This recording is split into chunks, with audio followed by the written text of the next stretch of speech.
Hi guys, my name is Angelica, and for this project I decided to discuss director Quentin Jerome Tarantino, who was born on March 27, 1963, and he is definitely one of the most prolific and recognizable directors of our generation.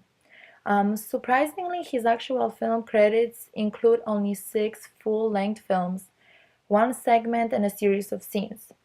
Even more, this mastermind never attended film school. He didn't even finish high school. His formal training consisted of his job as a video store clerk in Manhattan Beach. And it was there that Tarantino was able to flesh out his massive knowledge and love of cinema, advise and entertain customers with his opinions, and finally meet Roger Avery, who was a film school graduate with whom he would later collaborate on screenplays of Reservoir Dogs, True Romance, and most notably Pulp Fiction, which would earn the duo an Oscar for Best Original Screenplay. Tarantino definitely has a unique style of directing, and this style has probably been the most imitated and influential of any director of this generation. He does favor an unconventional approach. In Pulp Fiction, he employed a non-linear technique and cemented his status as an avant-garde filmmaker. If there is a shot inside of a trunk of a car, you're probably watching a Tarantino flick. Along with the food fetish, Tarantino also repeatedly emphasizes food, using it to symbolize power or the lack of it. Also, with his visual cues and title cards, it's pretty easy to spot Tarantino's work, especially since he often casts himself in a minor role. And even if you're not really paying attention to the screen, his stylized dialogue and upbeat music during death and torture scenes should give it away right away. So, what are some trademarks, or what makes Tarantino so different from everybody else? Well, his work definitely couples graphic violence with extensive narrative-like dialogue. His films actually require audience to listen to the exchanges while giving them the luxury to simply sit back and absorb dazzling audio and visual theatrics. This approach makes Tarantino's work so compelling, and he has the power to make the viewer laugh, gasp, gag, and yell in just one scene. He Some of the themes that we see throughout most of his work is definitely the mortality of seasoned criminals. We see it in Pulp Fiction, Reservoir Dogs. Another theme is loyalty and greed, seen in Jackie Brown. And finally, trust and betrayal, as well as the deep reaches and repercussions of love, such as seen in Kill Bill. Let's notice how many characters smoke in Tarantino films. Almost all of them. And this could be homage to 70s exploitation films in which almost all characters smoke, or it could be a part of the character's identity, like John Travolta's hitman Vincent Vega. In Inglourious Basterds, almost every character smokes due to the popularity of cigarettes in the mid-1940s, which provides the setting for the story. But smoking itself is not a unique feature to Tarantino films, but the brand of the cigarettes his characters enjoy definitely is. Well, what are they smoking? Red apples. And now you may ask yourself, well, where can I go to get myself a pack of those red apples?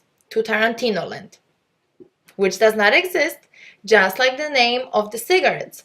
Tarantino invented this brand to give his characters personality and even more showcase his creativity, even when it comes to branding. The lack of modern branding is very prevalent throughout all of his films. No brand name computers, cell phones, sodas, shoe companies, or even sport teams. And Tarantino himself admitted that he hates product placement. But now that's a luxury he can impose on a studio, because Inglourious Basterds grossed $320 million without a single brand name cigarette being smoken or a computer key being stroked. So, to summarize the top trademarks of Tarantino: music, fake products, food fetish, dialogue, and the trunk of a car. And now, starting with that very last one, the trunk of a car, it is rare, if not impossible, to find a movie written and directed by Tarantino without a camera shot paying attention to the contents of a car's trunk. Now, music. Tarantino has said that he doesn't believe in adding music to hide slow cinematic moments. He said music should either enhance the action or take it to a whole new level.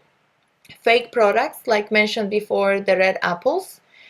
He also likes to use a certain cereal brand called Fruit Brewed, but this particular brand is actually a real brand that was discontinued back in the 70s. Now, the fetish. The man definitely has a food fetish. There are many food close-ups for Uma Thurman in Kill Bill Volume 1, Bridget Fonda in Jackie Brown, and Rosario Dawson in Death Proof. Also, there is an extensive discussion regarding the serious consequences of giving another man's wife a foot massage in Pulp Fiction. The dialogue.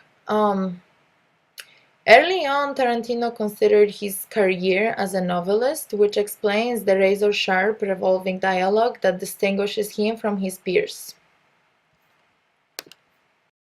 Another technique worth mentioning is the 360 tracking shot that was inspired by the director Brian De Palma, who used this particular shot to create a feeling of love and togetherness.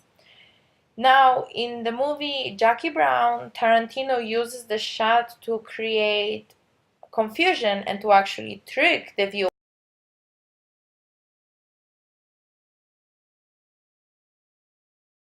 Finally, let's focus on camera angles and camera movements that Tarantino uses throughout most of his movies. And those are definitely long takes and tracking shots.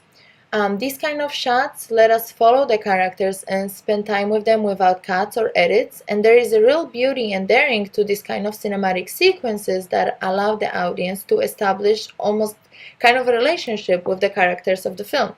For example, in Pulp Fiction, we have a long take where we stay with Vincent and Jules several minutes before they go to meet Brett. Also, an example of a tracking shot from this very same movie is when Butch gets out of the car and walks through an alley to get to his apartment to retrieve his father's gold watch.